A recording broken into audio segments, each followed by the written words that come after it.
Good morning everyone. यदि channel subscribe नहीं किया तो प्लीज़ चैनल सब्सक्राइब कर लीजिएगा और घंटी के बटन को दबा लेना, जिससे कि हम जो भी वीडियो डालें वो आपकी नोटिफिकेशन सबसे पहले पहुंचे आपके पास। ठीक है, तो आज करंट अफेयर्स के बारे में बात कर लेते हैं। 8 दिसंबर। ओके, तो शुरू करते हैं 8 दिसंबर करंट अफेयर्स के बारे में। फर्स्ट क्वेश्चन, भारत ने कम दूरी की सतह से हवा में मार करने वाली मिसाइल का सफल परीक्षण किया है। वह कौन सी मिसाइल है? तो आपको आंसर देना है VLSRSAM, आकाश, अग्नि, सूर्य। तो गाइस आंसर हो जाएगा VLSRSAM।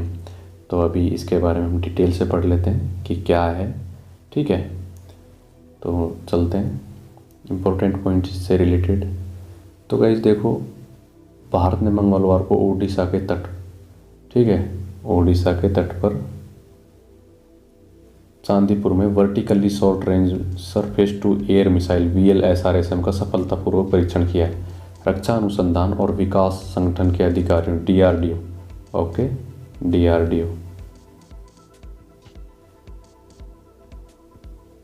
DRDO के अनुसार यह मिसाइल लगभग 15 किलोमीटर की दूरी पर स्थित दुश्मन के टारगेट को ख़त्म कर सकती है। ठीक है, DRDO ने कहा है कि VLSRSAM को भारतीय नौसेना के लिए स्वदेशी, ये सबसे बड़ी बात है, स्वदेशी रूप से डिजाइन और विकसित किया गया है, जिसका उद्देश्य समुद्री स्कीमिंग टारगेट सहित सीमा पर विभिन्न हवाई खतरों को बेअसर करना, जैसे ड्रोन वगैरह। ठीक है, DRDO की ओर से दी गई जानकारी के मुताबिक मिसाइल को बहुत कम ऊंचाई पर स्थित इलेक्ट्रॉनिक लक्ष्य को ध्वस्त करने के लिए वर्टिकल लॉन्चर से दागा गया था। ओके, तो ये इससे रिलेटेड इम्पोर्टेंट पॉइंट हो गए। तो अगले क्वेश्चन के बारे में हम बात कर लेते हैं। देश की पहली महिला मनोचिकित्सक का हाल ही में निधन हो गया, वह उनका नाम है, तो नाम बताना है आपको क्या है। ऑप्शन ए गायत्री देवी, ब शारदा मेनन, स शीला दीक्षित, द सुनंदा शर्मा। तो गाइस आंसर हो जाएगा शारदा मेनन। ओके,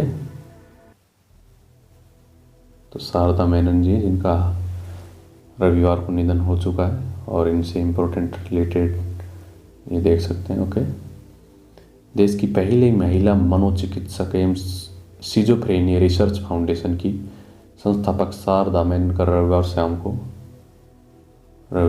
को निधन हो गया। वह 98 साल की थी। मंगलुरु में जन्मी थी। ओके, कहाँ पे जन्मी थी? मंगलुरु सॉरी।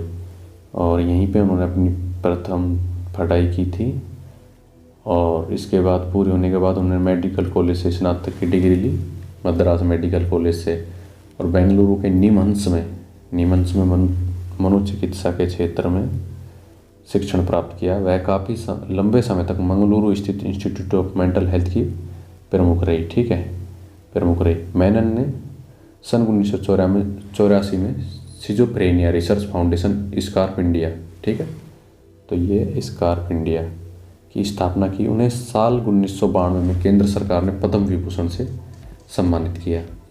ठीक है, तो इनसे रिलेटेड जो भी इम्पोर्टेंट पॉइंट है वो यहाँ पे पूरे हो जाते हैं। उसके बाद आगे बात कर लेते हैं।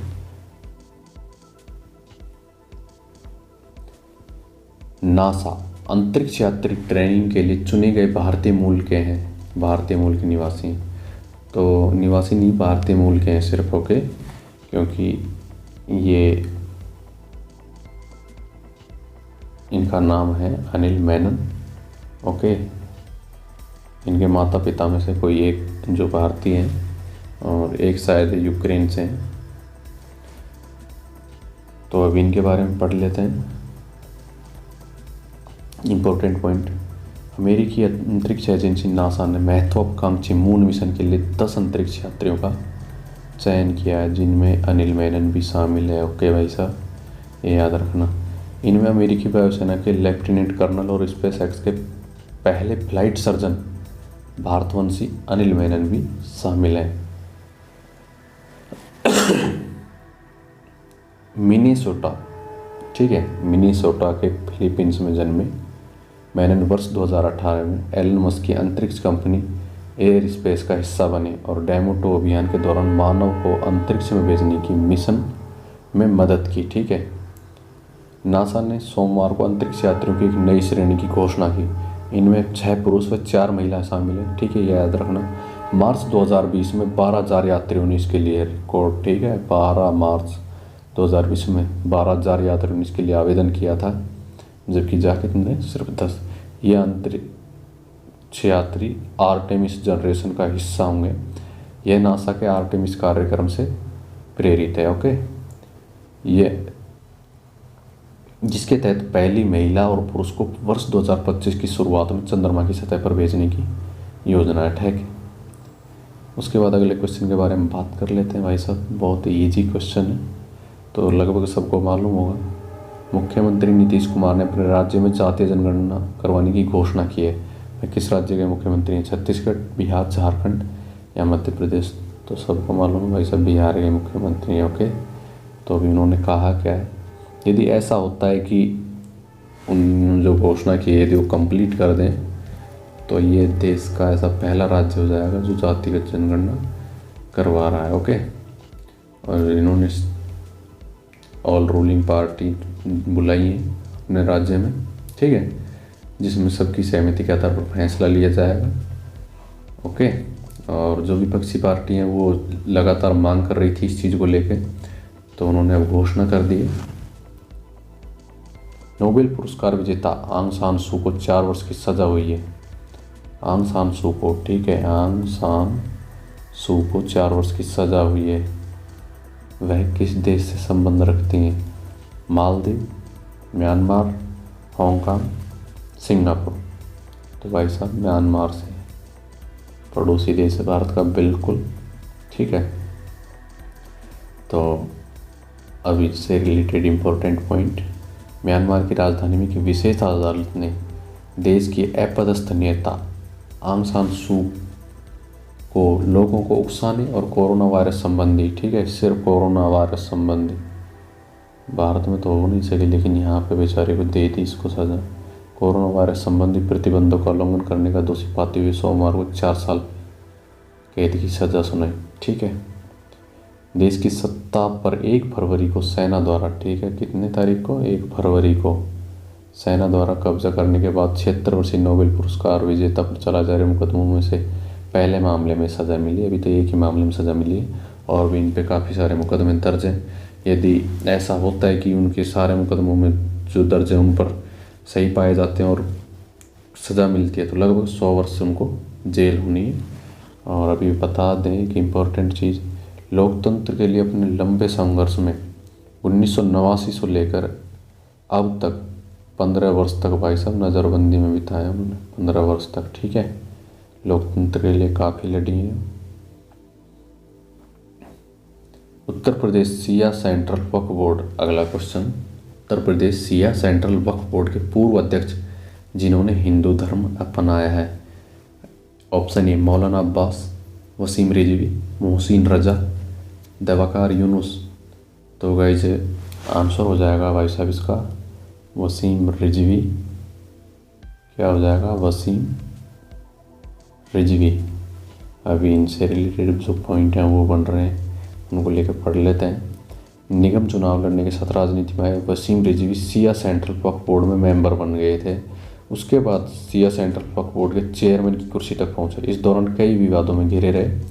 इस्लाम धर्म विरोधी टिप्पणियों के चलते वो काफ़ी बार मुस्लिम संगठनों के निशाने पर रहे हैं। ओके,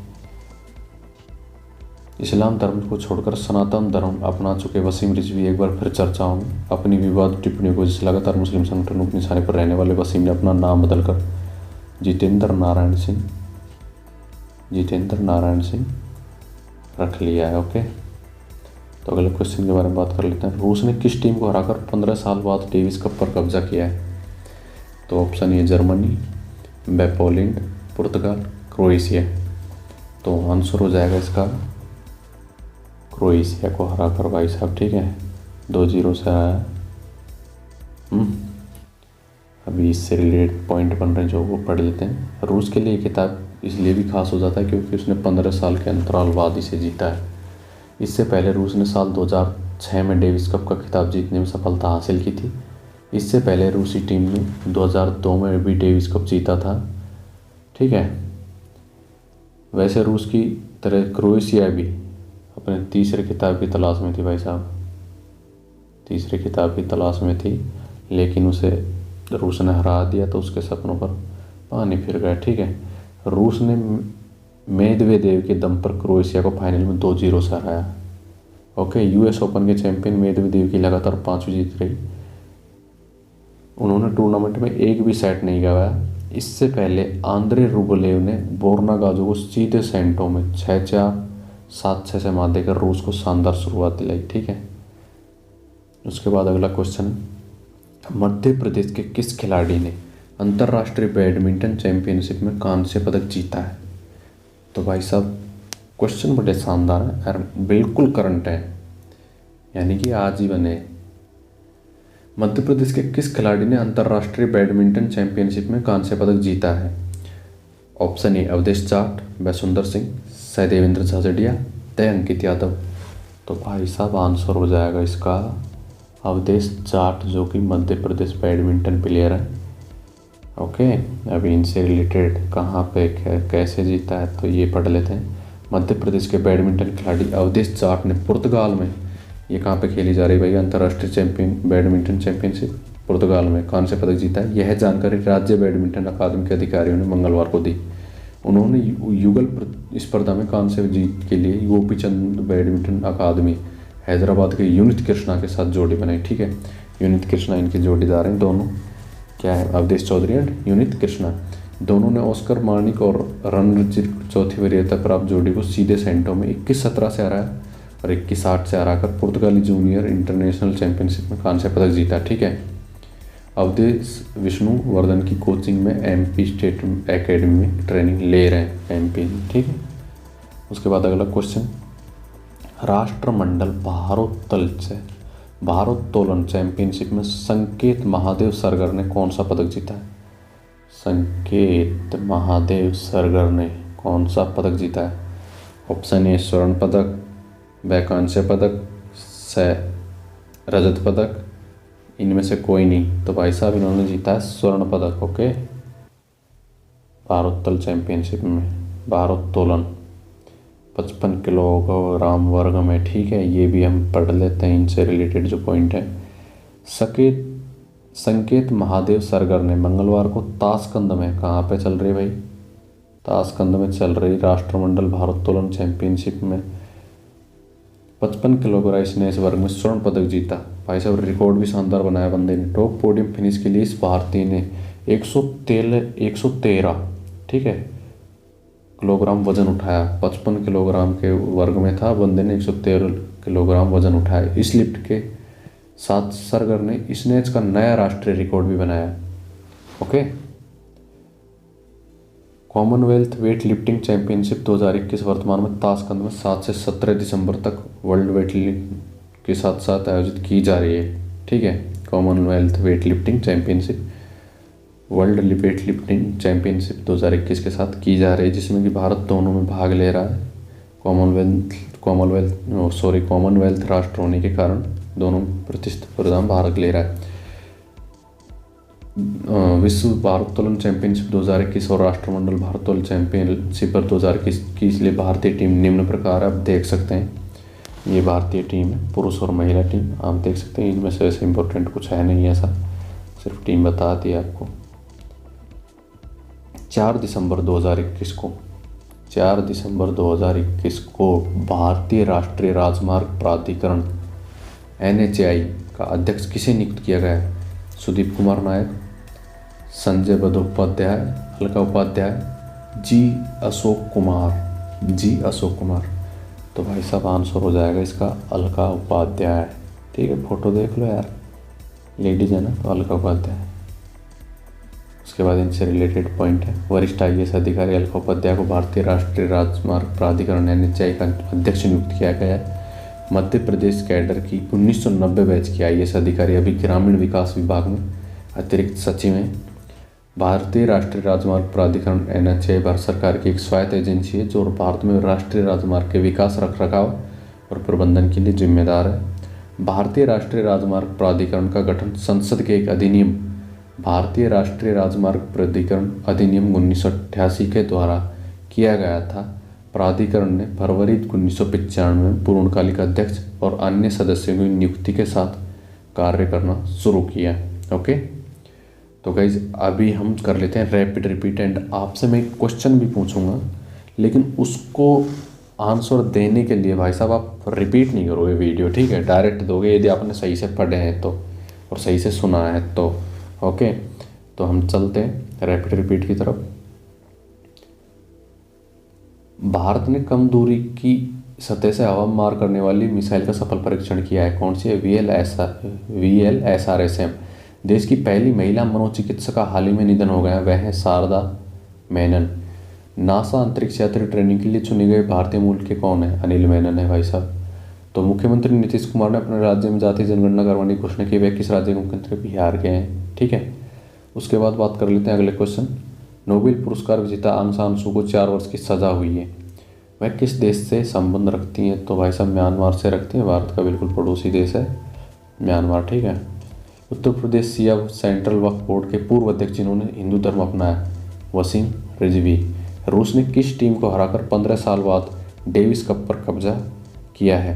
तो क्रोएशिया, ठीक है। मध्य प्रदेश के किस खिलाड़ी ने अंतर्राष्ट्रीय बैडमिंटन चैंपियनशिप में कांस्य पदक जीता है? अवधेश जाट ने, ठीक है। उसके बाद राष्ट्रमंडल भारोत्तोलन चैंपियनशिप में संकेत महादेव सरगर ने कौन सा पदक जीता है? तो भाई साहब स्वर्ण पदक जीता है। कौन सा जीता है? स्वर्ण पदक। उसके बाद 4 दिसंबर 2021 को भारतीय राष्ट्रीय राजमार्ग प्राधिकरण NHAI का अध्यक्ष किसे नियुक्त किया गया है? किसे? अलका उपाध्याय जी को। अब क्वेश्चन आपके लिए है, इसका जवाब देना बिल्कुल चीटिंग नहीं करनी भाई साहब। वसीम रिजवी का हिंदू धर्म के अनुसार नया नाम क्या है? कमेंट में हमें बता दीजिएगा। और यदि आपको वीडियो पसंद आई हो तो प्लीज़ चैनल को लाइक शेयर सब्सक्राइब करना ना भूलें। Thanks for